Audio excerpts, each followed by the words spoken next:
मसूर दाल बनाने का ये नया और अलग तरीका आपने पहले कभी नहीं देखा होगा। ना ही ये दाल बनने जा रही है, लेकिन जो भी है यकीन करें आपके घर वाले मज़े ले लेकर खाएंगे। तो चलें शुरू करते हैं। 1 कप मैंने मसूर दाल लिया है, साथ में 2 लेग पीस, 1 चम्मच अदरक लहसुन का पेस्ट और 2 सब्ज़ मिर्च, हस्बे ज़ायका नमक डाल दें, हाफ़ टी स्पून हल्दी पाउडर, 1 टीस्पून लाल मिर्च का पाउडर डाल दें, 1 चम्मच धनिया पाउडर, 1 टीस्पून साबुत ज़ीरा, हाफ़ टी स्पून गर्म मसाला पाउडर डाल दें और साथ में 1 प्याज स्लाइस में कट करके 1.5 कप पानी डालना है। इससे ज़्यादा आपने पानी नहीं डालना, वरना आपकी रेसिपी कोई अच्छी नहीं बनेगी।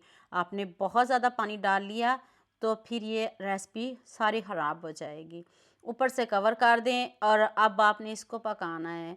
10 से 12 मिनट लगेंगे इसको पकने में। और देखें कितने अच्छे से हमारी दाल भी सॉफ्ट हो गई है, चिकन भी गल गया है और आलू भी बहुत अच्छे से गल गए हैं। अब इसको ठंडा करते हैं, तो फिर हम नेक्स्ट स्टेप की तरफ चलते हैं। मैंने इसको ठंडा कर लिया है, तो अब हम इसको पीस लेंगे।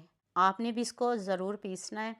थोड़ा मेहनत का काम है, लेकिन बहुत टेस्टी मज़े की रेसिपी है। यहाँ मैं आपको याद दिला दूँ, अगर आपको मेरी रेसिपीज़ पसंद आ रही हैं तो जल्दी से मेरे फेसबुक पेज को भी फॉलो कर लो और साथ में मुझे यूट्यूब पे भी सब्सक्राइब कर दो। ये आपकी तरफ से प्यार होता है, मोहब्बत होती है, खुशी होती है कि आपको मेरी रेसिपीज़ पसंद आ रही हैं। सारी दाल को मैंने पीस लिया है। अब मैंने इसमें 1 चम्मच पुदीना और खूब सारा मैंने इसमें सब्ज़ धनिया ऐड किया है। पुदीना भी आपने ज़रूर डालना है। 1 टीस्पून मैंने इसमें चाट मसाला पाउडर डाला है। 2 ब्रेड है, उसको मैंने पीस लिया है। 2 ब्रेड काफ़ी हैं। अगर आपके पास भी इतनी दाल है तो फिर 2 ब्रेड से ज़्यादा नहीं डालिएगा। कोई अंडा शामिल नहीं करेंगे, कोई बेसन, कुछ भी आपने इसमें शामिल नहीं करना। सिर्फ 2 ब्रेड पीस के डालनी है।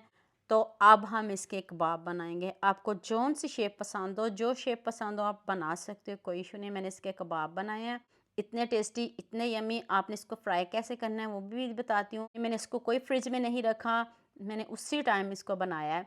सारे रेडी कर लूँ।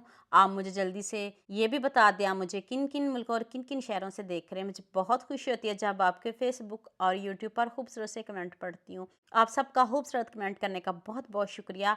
और आप सबके लिए भी दिल से दुआ है मेरी, आप भी हमेशा खुश रहिए और हमेशा मेरे साथ ऐसे जुड़े रहिए। ऑयल देखिए मैंने कितना कम लिया है। आपने बहुत ज़्यादा ऑयल नहीं लेना, 2 से 3 चम्मच ऑयल लेना है। और इसको नॉन स्टिक बर्तन में बनाइएगा और आंच को तेज़ रखिएगा। तेज़ आंच पे इसका गोल्डन सा कलर लेके आएंगे, क्रिस्पी करेंगे। कोई कोटिंग नहीं की, कुछ भी नहीं किया, ना अंडे का इस्तेमाल किया है। इतने मज़े के, इतने टेस्टी, इतने यमी और इतने क्रिस्पी शामी बने हैं कि आप खाने से हाथों को रोक नहीं पाएंगे। आपकी दावतों को 4 चांद लगाएंगे।